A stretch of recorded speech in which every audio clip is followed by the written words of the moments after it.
Hey listeners, it's AZ here for a solo episode today. I haven't done one of these for a little while, and I've got a lot to tell you, but I know that some of you are here for the life updates and some of you just want the information. So I'm going to do you a favor. In the show notes, I'm going to let you know the timestamp of when you should start listening if you are just here for the information and you really don't care about the life updates. With that said, episode 115. I am quickly approaching 2 years with the podcast. Pretty exciting. I never thought that I would have a podcast in the first place, let alone a podcast for 2 years. I can hear it's a little echoey. I am recording in my new home and I'm still not quite set up. So my man Jeremiah, so sorry. Sound isn't there yet, but we're going to get it there. So let's start with a little bit of an update. In case you don't know, I moved to the great state of Oklahoma, and the reason for that is that I'm starting a PhD at Oklahoma State University I keep saying in the fall, it's like in a month. I'm starting school in a month. And so I wanted to sort of update you about the move because it was an adventure, let me tell you. And in the interest of time, making this a shorter story rather than a longer story, I really wasn't interested in driving a moving truck across the country. So I had looked at the options of, the containers that they ship for you. I had looked at having a company come and pack me up and deliver it later. And it wasn't cost effective. And so I had sort of just settled on the fact that I was going to have to suck it up and drive a U-Haul truck and tow my car, which just driving the truck isn't a big deal. I'm not a big fan of towing things. And so I just wasn't looking forward to that. That said, I used a local company. I had used them last summer when I moved out of my home that I owned into the temporary rental. And I had found them. They're called All Pro Movers. Shout out to Jerry. He's great. I had found them actually on the U-Haul website. When you're checking out, you can select to hire people to help you load the truck. And so I had chosen Jerry last summer. They did such a great job. They were so kind, so accommodating.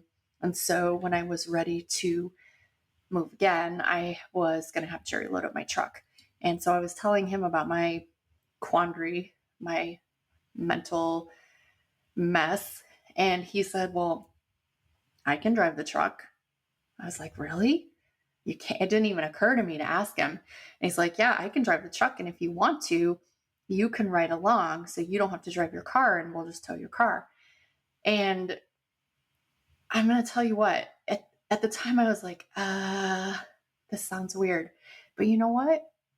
It worked out great. It was kind of fun. Jerry and I had the best conversations. It took us 13 hours to drive, but we had the best conversations. It was really fun. And Jerry had subcontracted with some movers in Oklahoma City to help us unload. So we had left at approximately 1 p.m. on a Friday, and we got here, it was about 3 o'clock in the morning on Saturday. And then the subcontracted movers were supposed to show up at 7:30. So I went to the local grocery store to get us some breakfast sandwiches and some waters. And I got back. It was about 6:30. Jerry was already working on getting some things out of the truck. So I put on my big girl pants and my gloves and I started helping him. And 7 o'clock came, 7:30, 8 o'clock, no movers. Jerry calls, no answer. They had just confirmed with him the night before, no answer. And so now both of us are kind of panicking because Jerry has a flight home at 1 o'clock. And so my priorities are getting the truck unloaded, getting a few things put together that Jerry knew how to put together, and then getting him to the airport on time. The movers are not answering. So he and I are just frantically unloading this truck alone. And along comes Jay Dawes. Jay is not only my advisor at OSU, but he's a friend and a neighbor down the street. He's like, what are you guys doing? We're like, we're hopefully unloading a truck by ourselves in a couple hours. What are you doing? And he said, well, I'm going to go to Lowe's, but I'll step back by and see how you guys are doing. And within a half hour, J Dawes was back. And let me just tell you, that man is deceptively strong. Deceptively strong. I knew he was strong. I knew he was fit. But man, between Jerry and Jay and I, we got that truck cleared out with time to spare. Not everything got put together, and it's still not put together, but that's fine. Jerry got to the airport on time. And yeah, so that was kind of the physical active moving. The first thing that happened once I got moved in was such a fun experience. I think it was the Tuesday. I moved in on a Saturday. It was the Tuesday after. I got to meet my friend Matt Spade. He is an Orange, Texas firefighter. He and his wife Lori are fabulous people. I met them on social media, and they have two great kids, Gabe and Zoe. I got to meet them downtown Oklahoma City, and we had brunch. Super fun. Now, you got to know there was a parking mishap and misadventure, but I will not dig into that today. It was so much fun. So shout out to the Spade family. They actually Matt and Lori just competed in a strongman competition and both crushed it. So that's awesome. Evidently, when you move into a new subdivision, UPS can neither find you nor gives a care whether they found you or not. So for the last about 5 weeks, all of my UPS packages have been randomly readdressed to someone else's address and just delivered there. And so luckily, shout out to my new local friend. She found my phone number on the packages and just kept calling me when a package showed up. So it's finally sorted out. But just so you know, you cannot talk to a human at UPS. Can't do it. They have an automated system, and unless you have a tracking number and a lost package, which wasn't really applicable because I just needed to tell them where I lived, you can't talk to a human. So it's finally sorted out, but what a nightmare. Also, the first week that I lived in my new home, I got to attend a SWAT competition with my new lab. So we took our Beaver Fit trailer out there, and we were supposed to do demonstrations and testing. And of course, the guys are there to compete. They're not going to come do a push-up test, but it was fun hanging out. It was fun seeing the competition. So we'll definitely look forward to that next year. The gym is 90% set up, I would say. I went ahead and ordered 10 of the cow stall mats, and I needed 15. So I have to get a few more of those. The gym is now in the garage. It is not climate controlled. I have to work out very early or it's very miserable, but super happy. I'm back on a routine at my home gym. It was so hard for me working out at a public gym. And I'm also doing some beta testing for my friend, Dr. Mandy Para. She is awesome. And she wrote me a 12-week program. She's just like, I want to get your opinion on it. And I'm having a lot of fun. So shout out Dr. Mandy. Back to the moving situation. I was not able to fit everything, even though I got rid of so many things. We were not able to fit everything into I think it's a 26-foot U-Haul truck. And so when we left to come to Oklahoma, by we, I mean Jerry the mover and I was like, oh, you know what? This will fit in one of those little U-Haul boxes. No big deal. I'll just get one box and get the rest of my stuff here. No, I will not. One box was going to be $1,300. 6 boxes was going to be like $1,500. So it's the mileage. It's not the boxes. So quite obviously that was not going to work. And I tried to look for a one-way rental. So fly into Midway, rent a SUV or a van, drive it back to Oklahoma. Nobody would do a one-way rental. So last weekend, 1 week ago, I drove 24 hours, 12 hours each way back to Sugar Grove, Illinois, to put all of my stuff in a rented minivan. And it was such a long day, but it just felt good to cross that off the list. So all of my belongings and I are now reunited in Oklahoma. Speaking of back to Oklahoma, last night I went to, it was called Red Brick Festival, I believe. It was in the little town that I live nearby in Guthrie. Super fun, got to see fireworks, food trucks. It was amazing. 10 out of 10 recommend it. If you're ever in the area, check out one of the Red Brick Festivals.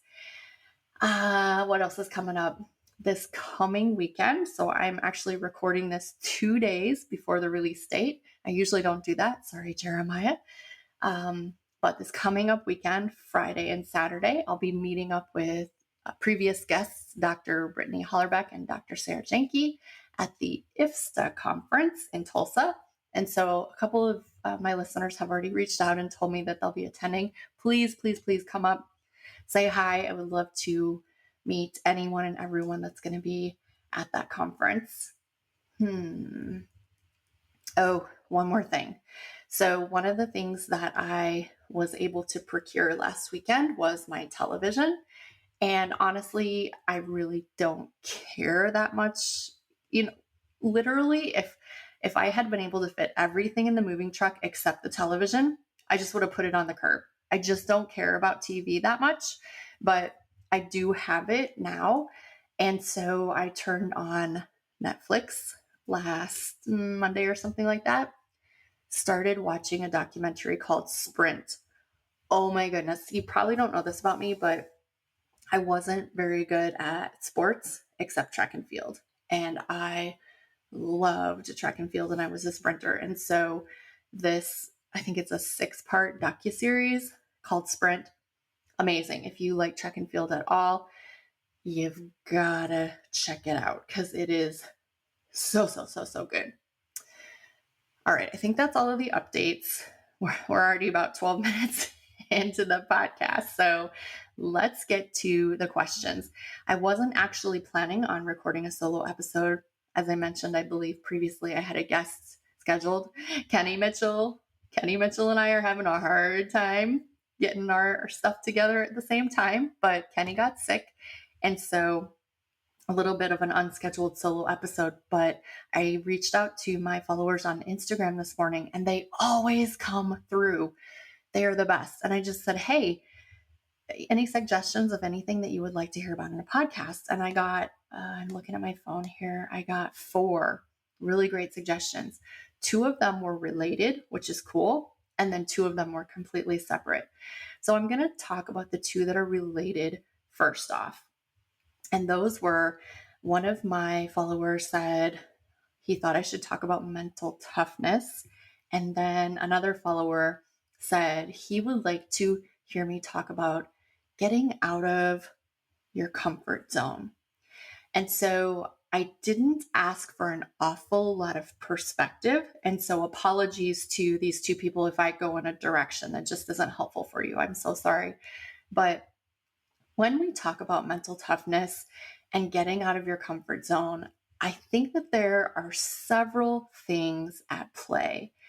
And I think the first one is you have to be able to trust yourself.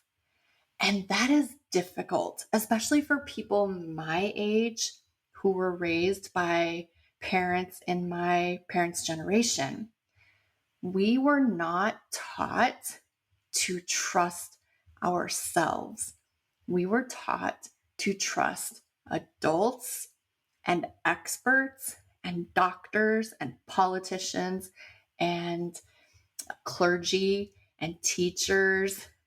It was never conveyed to us that we should trust our gut, trust our instincts, and believe in ourselves enough to make a decision on how we should act. And I know that sounds crazy, but it's true. It's so true. Until a few years ago, instead of listening to my gut and feeling how things felt in my body, I would think, what would my What would my teacher tell me to do? What would my friend tell me to do? What would my officer tell me to do? My friends, that is nuts.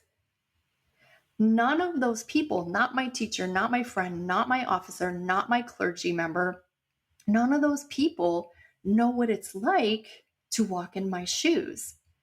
And so I think the first step to being mentally tough and to be getting out of our comfort zone is to absolutely, positively trust yourself. Again, sometimes we need to consult with experts. Sometimes we need to bounce ideas off of other people. But our default, I truly believe, should be to trust ourselves. I think that we need to have what I would term radical and unapologetic, nice words, Annette, radical and unapologetic belief in ourselves. I'd say at least once every 6 months, I mention my friend Shantae's name. Shantae is the movement maestro. And she says something, and again, I don't know if it's hers originally or if she heard it from someone else, but I will credit her. She says, if I have to bet on someone, I always bet on myself. Let me say that one more time. If I have to bet on someone, I always bet on myself. Now, that's not to say I take this a little bit too far. Quick story about my gym. Sorry, I thought we were done with the life updates, but here we go again. Quick story about my gym. I was putting together a piece of gym equipment. It clearly says on the box, this is a 2-person lift, and it is a 2-person job to put this together. Guess how many people put that together? Yes, 1 person, me. And I nearly really hurt myself because I was putting, there was a base and then there's some uprights, and then one piece of it was balancing nicely. So I thought, okay, you stay over there. I will work on this other piece. And I had my foot on it and I was holding it. And you would think the piece that I was not holding would be the one that would fall over. No. The piece that I was holding started to twist and shimmy. It falls on me. And then I fall on the other thing and we end up in a tangled pile of metal. It was awful. Again, I do not necessarily recommend going it alone all the time. You must be able to ask for help when you need it. But I think that in order to be mentally tough and to get out of our comfort zone, we have to radically and unapologetically believe in ourselves and trust our guts. Step 2 for that, we have to be vulnerable, especially when we're trying to get out of our comfort zone. Because let's just use a fire service example. When you're on probation, you're supposed to raise your hand first to do everything. But what happens? You raise your hand, you go first, you make a mistake, and they make an example out of you. So we learn very quickly once we're off probation, we aren't doing that. We're not volunteering to go first because it's uncomfortable. We have to be vulnerable and people are going to correct us. So we don't like that. But in order to truly grow, I think we have to be able to be vulnerable. We have to be able to make mistakes. We have to be able to admit when we're wrong. And we have to be able to raise our hand and say, I don't quite know what I'm doing here. Can you help me? So that's number 2. And I think that applies to both mental toughness and getting out of a comfort zone. And then the third thing, and this is from personal experience. I spoke about this on a previous podcast. I don't think I could possibly tell you what number it was, but the title was, I think, something about growing in places I don't belong. I have experienced the greatest joy and growth and prosperity and happiness and all of the words. I have experienced those things the most in places I don't belong. I did not belong in 2015. I did not belong at the International Society of Sports Nutrition Conference. Didn't belong there. But since that time, I've created such a relationship with that organization, and I have so many friends, and I have so many wonderful opportunities because of that. I didn't belong writing a creatine review. Drew Gonzalez, by the way, we got to get this out. Hint, hint. I didn't belong there. But I said yes when I wanted to say no. I took a chance, and it's going to be a great review. Technically, I probably don't belong hosting 7-Minute Science. I'm not a PhD yet. I'm just a firefighter, retired firefighter. But I've experienced so much growth and so much opportunity and joy from that. And you just sometimes have to stick your neck out. I mean, honestly, what business do I have owning a business? Granted, I have a lot of experience firefighting. I have a lot of experience in human performance. I mean, granted, I have those two things, but who gave me the right to own a business? I had to get really vulnerable in order to do that. So to tie these thoughts together, I think that getting out of your comfort zone and being mentally tough involve 3 main things. And I'm sure there's a lot of other things that other people could add, but this is what came to my mind. Radical and unapologetic belief in yourself, the ability to be vulnerable and coachable. I should have probably added that one. And the willingness to put yourself in places you don't, quote, belong, unquote.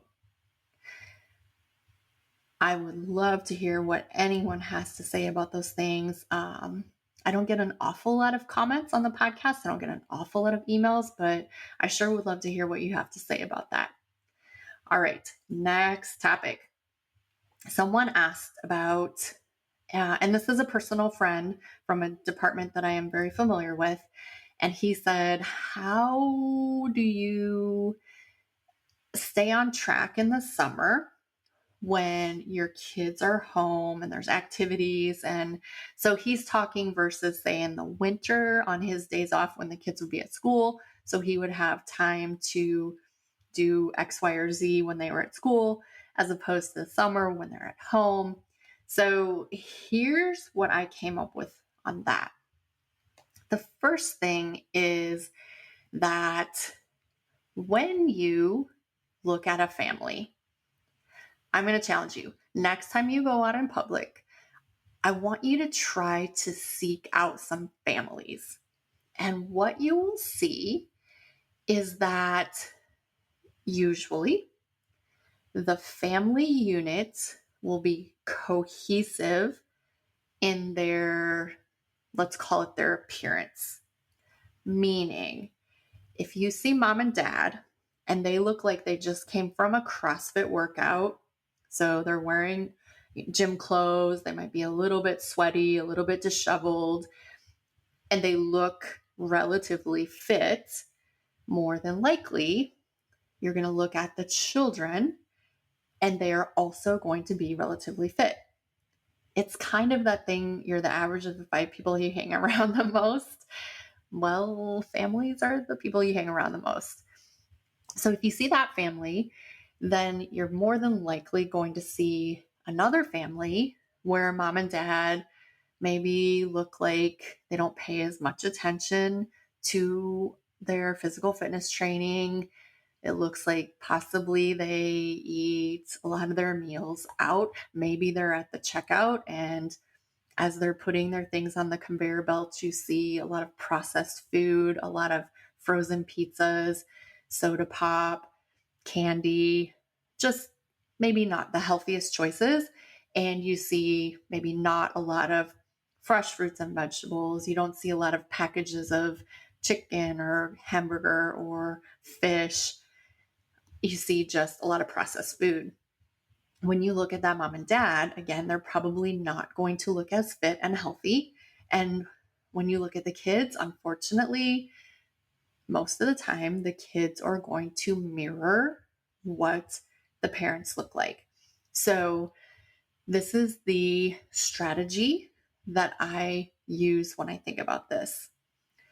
You might feel guilty telling your kids, I can't play Roblox, whatever, name the game. I can't play Uno Attack right now because I need to prep food, or I need to grab a quick 20-minute training session. You might feel guilty because of that. But I would challenge you to think of it in a different way. You are setting an example for your children of how to live a healthy lifestyle. I will never forget the time I was babysitting this little boy. And I looked down on the ground. He's laying on his back and he had his legs. I want to say he was probably 2. He had his legs up in the air in this like really weird fashion. And I said, "What are you doing?" And he said, "I'm stretching like you." And he had seen me earlier that day doing some hamstring stretches. They are always watching. Little kids are always watching. Little kids and teenagers are always watching. So even though you might feel guilty that you can't play a game or whatever with your children for the 20 minutes it takes you to do some sort of training, you are setting an example for them. And I think that that's tremendous. The other thing that I would challenge you with is there is no reason that you can't get your kids involved with your training. Now, granted, it can be a little bit mentally exhausting and not as fun to train when you are having to, say, supervise and entertain children while you're doing it. I do understand that. But I'm going to go back to my friend Matt Spade. I mentioned him. If you listened to the update at the beginning, I mentioned him. Matt and Lori, his wife, have a garage gym, and they have, the typical, they have like an Olympic lifting platform. They have a sled. They have like logs. They have heavy, those like rock things to lift up and over. I can't remember what they're called. Having a little brain fart right now. They have a yoke. They just have this sort of typical home gym equipment, sandbags, and they get their kids involved. You will see on Instagram pictures of little Zoe doing Olympic lifts with a wooden dowel. You'll see pictures of Gabe dragging a sled down the street. And so it is actually a family activity for them. And when I had breakfast with them, the children actually talked about physical fitness training because it's normalized in their family. So if you can somehow, again, I do understand it's probably not as fun, it's probably not as efficient to train with your kids, but you're teaching them a valuable lesson. So get those kids involved in the training and in the food prep. As long as you make it fun and you give them jobs that they can actually do, you can get them involved in a lot of things. And I would also challenge you with this too. Even though you're the parent, it is not your job to take care of everything in your house. Let me say that again. It is not your job to take care of everything in the house. Your children, even really small ones, can have chores that can take some burden off of you. And that can be as simple as feeding the dog, taking the garbage out to the can in the garage, whatever, age appropriate jobs. It doesn't all have to fall on you. Now, the next tips I'm going to give you are applicable probably year round. And these are things just to, in general, make your life easier. And so the first thing that I do is, granted, I do take many supplements. It's not like one or two. I take many supplements. And so for me, it's much easier to portion those out at one time. I did it this morning. I portioned out all of the supplements for the whole week. So I don't even have to think about it. Just open the little flip top thing.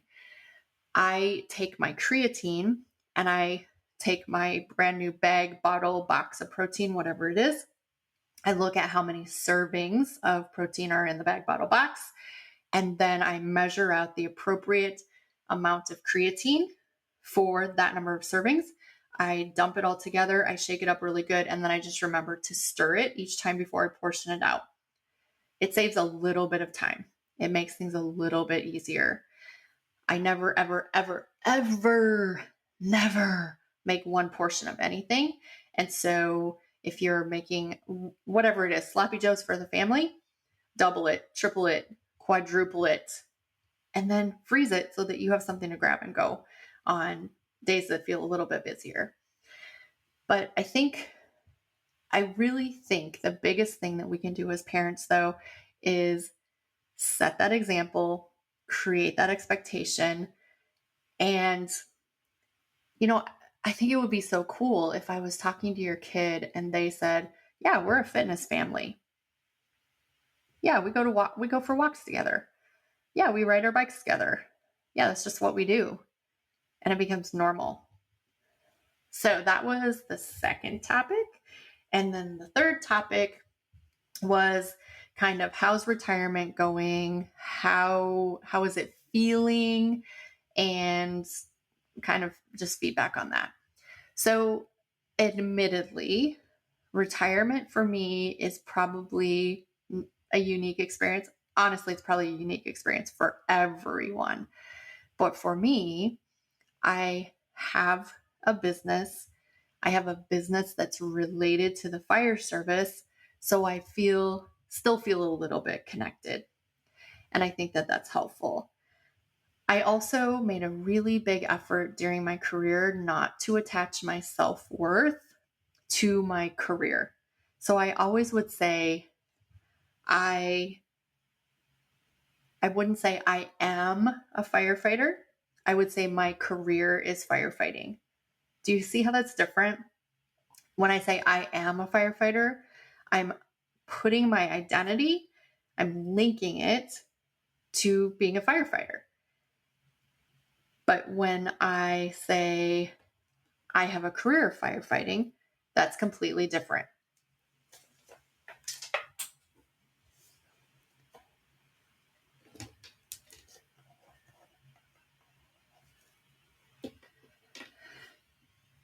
So I moved relatively quickly after retirement. So I retired on the 15th of March and I moved this month in June. And so admittedly, that's a big change. And it's a little bit difficult because I don't know an awful lot of people here in Oklahoma. I have my advisor, Jay, and his family just about a mile down the road. I have a couple other professors that I know at the university, but it is a little bit difficult not having a social support system. But that said, I've also been very busy with some projects. So I recently helped rewrite a chapter for the NSCA Tactical Manual. The manuscript, the creatine manuscript. So I have been keeping myself busy. And I also know that school is starting and things are going to get very, very different once school starts. So I would say my life in general, although very different, feels very normal to me.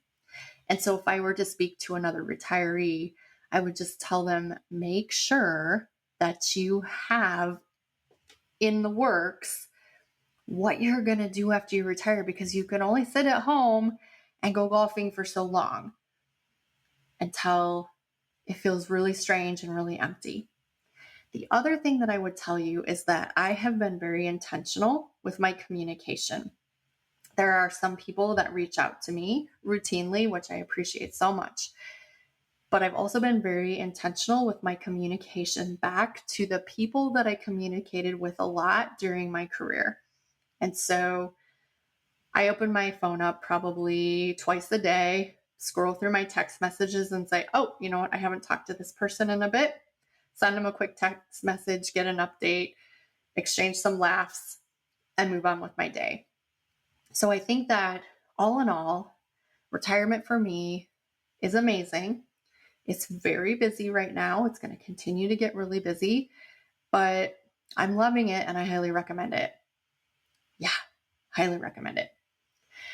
So I'm going to leave you with just a couple of thoughts. The first one is I will be starting a research survey. I can't give you a time frame, but I am going to be doing a research survey where I will need responses from firefighters.